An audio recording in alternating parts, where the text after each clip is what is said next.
ಮಾಡಿದ್ದಾರೆ. ಕರಡಿ ಸಂಗಣ್ಣ ಈಗಾಗಲೇ ಟಿಕೆಟ್ನಿಂದ ವಂಚಿತರಾಗಿದ್ರು, ಕಣ್ಣೀರಿಟ್ಟಿದ್ರು.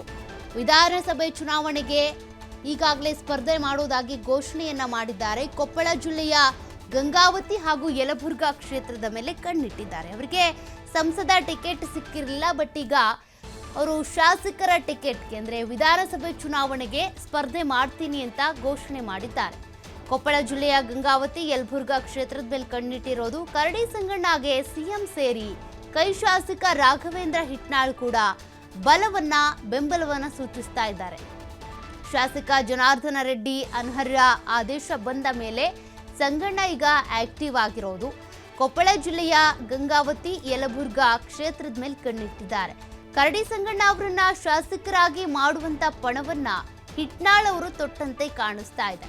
ಅವರು ಸಂಸದ ಆಗಿದ್ದಂತ ಸಂದರ್ಭದಲ್ಲೇ ಅವರಿಗೆ ಮತ್ತೊಮ್ಮೆ ಸಂಸದರ ಟಿಕೆಟ್ ಕೊಡ್ಲಿಲ್ಲ, ಅಂದ್ರೆ ಟಿಕೆಟ್ನಿಂದ ವಂಚಿತರಾಗಿದ್ರು. ಕರಡಿ ಸಂಗಣ್ಣ ಪರಿಪರಿಯಾಗಿ ಗೋಳಾಡಿದ್ರು, ಯಾತಕ್ಕಾಗಿ ನನಗೆ ಟಿಕೆಟ್ ಕ್ಯಾನ್ಸಲ್ ಮಾಡಿರೋದು ಹೇಳಿ ಅಂತ ಅಳ್ತಾ ಇದ್ರು.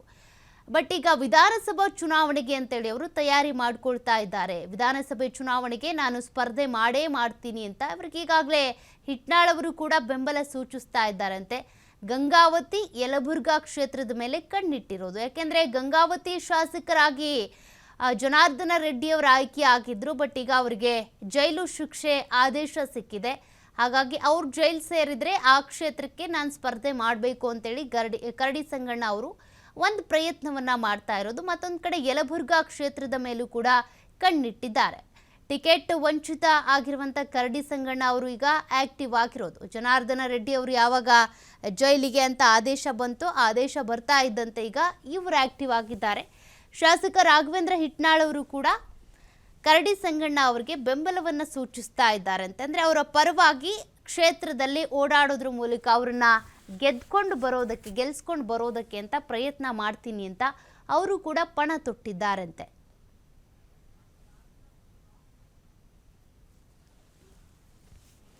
ಮತ್ತಷ್ಟು ಡೀಟೇಲ್ಸ್ ಕೊಡ್ತಾರೆ ಪ್ರತಿನಿಧಿ ನಾಗರಾಜ್. ಈಗಾಗಲೇ ಕರಡಿ ಸಂಗಣ್ಣ ಮತ್ತಷ್ಟು ಆಕ್ಟಿವ್ ಆಗಿದ್ದಾರೆ. ಶಾಸಕರಾಗಲೇಬೇಕು, ಸ್ಪರ್ಧೆ ಮಾಡಲೇಬೇಕು ಅಂತ. ಹಾಗಾದ್ರೆ ಅವರಿಗೆ ಟಿಕೆಟ್ ಸಿಗುವಂತ ಸಾಧ್ಯತೆ ಇದೆಯಾ? ವೇಳೆಗೆ ಬಿಜೆಪಿಯಲ್ಲಿದ್ದಂಥ ಏನಂದರೆ ಮಾಜಿ ಸಂಸದಂಥ ಕರಡಿ ಸಂಗಣ್ಣ ಅವರು ಕಾಂಗ್ರೆಸ್ಗೆ ತರುವ ನಿಟ್ಟಿನಲ್ಲಿ ರಾಜಶೇಖರ್ ಹಿಟ್ನಾಳ್ ಸೇರಿದಂತೆ ಮತ್ತು ಅದರ ತಗ್ಗಿ ಏನು ಕೊಪ್ಪಳದ ಶಾಸಕರಾದ ರಾಘವ ಹಿಟ್ನಾಳ್ ಅವರು ಯಶಸ್ವಿಯಾಗಿದ್ದರು. ತದನಂತರ ಏನಂದರೆ BJPಯ ಸತತವಾಗಿ 3 ಬಾರಿ BJP ಇಲ್ಲಿ ಲೋಕಸಭಾ ಕ್ಷೇತ್ರವನ್ನು ಹೊಸಪಡಿಸಿಕೊಂಡಂಥ ಕ್ಷೇತ್ರವನ್ನು ಏನಂದರೆ ಇದೀಗ ಕಾಂಗ್ರೆಸ್ನ ಅಭ್ಯರ್ಥಿ ಏನಂದರೆ ಗೆಲ್ಲುವ ಮೂಲಕ ಏನಂದರೆ ಆ ಕೋಟೆಯನ್ನು BJP ಕೋಟೆಯನ್ನು ಸಂಪೂರ್ಣವಾಗಿ ವಶಪಡಿಸಿಕೊಂಡಿದೆ. ಅಂದರೆ ಏನು 2 ಬಾರಿ ಸಂಸದರಾಗಿ ಅದರ ಜೊತೆಗೆ ಹಲವಾರು ಬಾರಿ ಶಾಸಕರಾದಂಥ ಕರಡಿ ಸಂಗಣ್ಣವರು ಭಾಳಷ್ಟು ಕೊಪ್ಪಳ ಜಿಲ್ಲೆಯಲ್ಲಿ ತಮ್ಮದೇ ಆದಂಥ ವರ್ಚಸ್ಸನ್ನು ಹೊಂದಿದ್ದಾರೆ.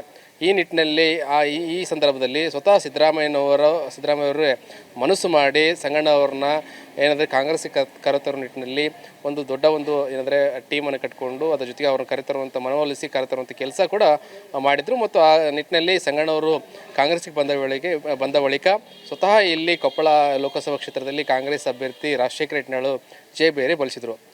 ಇಂಥ ಸಂದರ್ಭದಲ್ಲಿ ಕರಡಿ ಸಂಗಣ್ಣ ಅವರಿಗೆ ಕೆಲವೊಂದಿಷ್ಟು ಕಾಂಗ್ರೆಸ್ನ ಹೈಕಮಾಂಡು ಇಲ್ಲ ನಿಮಗೆ MLC ಮಾಡ್ತೀವಿ ಅಂತೇಳಿ ಮಾತು ಕೊಟ್ಟಿತ್ತು. ಅದರ ಜೊತೆಗೆ ಏನಾದರೆ ಮುಂದಿನ ದಿನಗಳಲ್ಲಿ ಸೂಕ್ತ ಸ್ಥಾನಮಾನ ಕೊಟ್ಟಿತ್ತಂತೂ ಇದೀಗ ಮಾತು ಕೊಟ್ಟಿತ್ತಂತೆ. ಅದರ ಜೊತೆ ಇದೀಗ ಏನು ಕೊಪ್ಪಳ ಜಿಲ್ಲೆಯ ಗಂಗಾವತಿ ವಿಧಾನಸಭಾ ಕ್ಷೇತ್ರದಲ್ಲಿ ಅಲ್ಲಿನ ಹಾಲಿ ಶಾಸಕರಂತ ಗಾಲಿ ಜನಾರ್ದನ ರೆಡ್ಡಿ ಅವರು ಅನರ್ಹ ಅಂತೇಳಿ ಸ್ಪೀಕರ್ ಆದೇಶ ಮಾಡಿದ್ದಾರೆ. ಈ ಕಾರಣಕ್ಕಾಗಿ ಭಾಳಷ್ಟು ಚರ್ಚೆಗಳು ನಡೀತಿದೆ. ಅಂದರೆ ಕಾಂಗ್ರೆಸ್ನಿಂದ ಸಂಗಣ್ಣವ್ರಿಗೆ ಟಿಕೆಟ್ ಕೊಟ್ಟರೆ ಅಲ್ಲಿ ಆ ಭಾಗದಲ್ಲಿ ಲಿಂಗಾಯತ ಮತಗಳು ಜಾಸ್ತಿ ಇರೋದ್ರ ಜೊತೆಗೆ ಏನಾದರೂ ಕುರುಬ ಮತಗಳು ಜಾಸ್ತಿ ಇರೋದ್ರಿಂದ ಹೇಗಾದರೂ ಮಾಡಿ ಸಂಗಣ್ಣವ್ರಿಗೆ ಕಾಂಗ್ರೆಸ್ಸಿನ ಟಿಕೆಟ್ ಕೊಟ್ಟರೆ ಖಂಡಿತವಾಗಲೂ ಕೂಡ ಅಲ್ಲಿ ಗೆಲುವು ಸಾಧಿಸ್ತಾರೆ ಅನ್ನೋ ನಿಟ್ಟಿನಲ್ಲಿ ಭಾಳಷ್ಟು ಚರ್ಚೆಗಳು ನಡೀತಾ ಇರುವಂಥದ್ದು. ಅದರ ಜೊತೆಗೆ ಸಂಗಣ್ಣವರು ಬಂದರೆ ಸ್ವಾಗತ ಮಾಡ್ತೀವಿ ಅಂತೇಳಿ ಭಾಳಷ್ಟು ಪೋಸ್ಟ್ ಕೂಡ ವೈರಲ್ ಆಗಿರುವಂಥದ್ದು. ಇದು ಏನಂದರೆ ಭಾಳಷ್ಟು ಚರ್ಚೆಗೆ ಕಾರಣವಾಗುತ್ತೆ. ಈ ಬಗ್ಗೆ ರಾಘವೇಂದ್ರ ಹಿಟ್ನಾಳ್ ಅವ್ರನ್ನ ಕೇಳಿದ್ರೆ ಇಲ್ಲ, ಈ ಬಗ್ಗೆ ಏನಾದರೂ ಹೈಕಮಾಂಡ್ ತೀರ್ಮಾನ ತೆಗೆದುಕೊಳ್ಳುತ್ತೆ, ಮುಂದೆ ನೋಡೋಣ ಅಂತ ಹೇಳ್ತಾ ಇದ್ದಾರೆ. ಅದ್ರ ಜೊತೆಗೆ ಇವತ್ತು ಸ್ವತಃ ಸಂಗಣ್ಣವ್ರನ್ನ ಬಗ್ಗೆ ಮಾತನಾಡಿಸಿದಾಗ ಸಂಗಣ್ಣವ್ರು ಹೇಳೋ ಪ್ರಕಾರ ಇಲ್ಲ, ಹೈಕಮಾಂಡ್ ಈ ಬಗ್ಗೆ ನಮ್ಮ ಕಾಂಗ್ರೆಸ್ ಹೈಕಮಾಂಡ್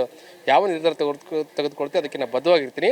ಹೇಗಾದರೂ ಮಾಡಿ ಒಂದು ವೇಳೆ ಏನಾದರೂ ಗಂಗಾವತಿ ವಿಧಾನಸಭಾ ಕ್ಷೇತ್ರದಲ್ಲಿ ಜನಾರ್ದನ ರೆಡ್ಡಿ ಅವರ ಶಾಸಕ ಸ್ಥಾನ ಅನರ್ಹ ಅಂತೇಳಿ ಏನಾದರೂ ಕಂಟಿನ್ಯೂ ಆದರೆ ಖಂಡಿತವಾಗ್ಲೂ ಕೂಡ ಅಲ್ಲಿ ಚುನಾವಣೆ ನಡೆಯುತ್ತೆ. ಚುನಾವಣೆ ನಡೆದ ಸಂದರ್ಭದಲ್ಲಿ ಕಾಂಗ್ರೆಸ್ಸಿಂದ ಕರಡಿ ಸಂಘಟನೆ ಟಿಕೆಟ್ ಕೊಡುವ ನಿಟ್ಟಿನಲ್ಲಿ ಇವತ್ತು ಭಾಳಷ್ಟು ಚರ್ಚೆ ಆಗಿರುವಂಥದ್ದು. ಅದ್ರ ಜೊತೆಗೆ ಅಂದರೆ ಕರಡಿ ಸಂಘಟನೆಯವರು ಈ ವಿಚಾರನ ತಳ್ಳಿ ಹಾಕಿದರೆ ಮುಂದೆ ಬರುವ ಚುನಾವಣೆಗಳಲ್ಲಿ ಖಂಡಿತವಾಗ್ಲೂ ಕೂಡ ನಾನು ವಿಧಾನಸಭಾ ಚುನಾವಣೆಗೆ ಸ್ಪರ್ಧೆ ಮಾಡ್ತೀನಿ ಅಂತ ಹೇಳಿದ್ರು.